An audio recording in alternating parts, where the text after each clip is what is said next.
చాలామంది అయితే పుష్ప పార్ట్ 2 చూసిన తర్వాత లాస్ట్ క్లైమాక్స్లో పుష్ప ద ర్యాంపేజ్ అయితే పార్ట్ 3 అయితే టైటిల్ అయితే పడుతుంది.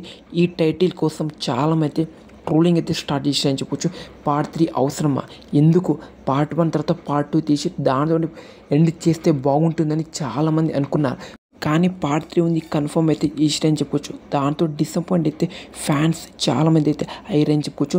పుష్ప పార్ట్ 1 చూసిన తర్వాత లాస్ట్ క్లైమాక్స్లో పార్ట్ 2 వస్తుందని హింట్ అయితే ఇచ్చారు. మనకు అక్కడ డిసప్పాయింట్ అయింది పార్ట్ 2 అవసరం అని.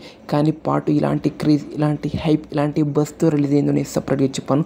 ఇక్కడ విన్న పుష్ప ర్యాంపేజ్ అయితే క్రియేట్ చేస్తుందని చెప్పొచ్చు. కలెక్షన్లో కూడా ప్రీమియం అయితే 142 కోట్ల గ్రాస్, ఇది ఇప్పటివరకు అయితే ఆల్ టైమ్ రికార్డ్ అని చెప్పొచ్చు.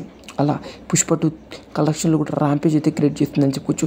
పుష్ప పార్ట్ 3 అవసరం లేదు. పుష్ప పార్ట్ 2 లాస్ట్తోని మనకైతే సాటిస్ఫైడ్ అయితే వచ్చేసింది.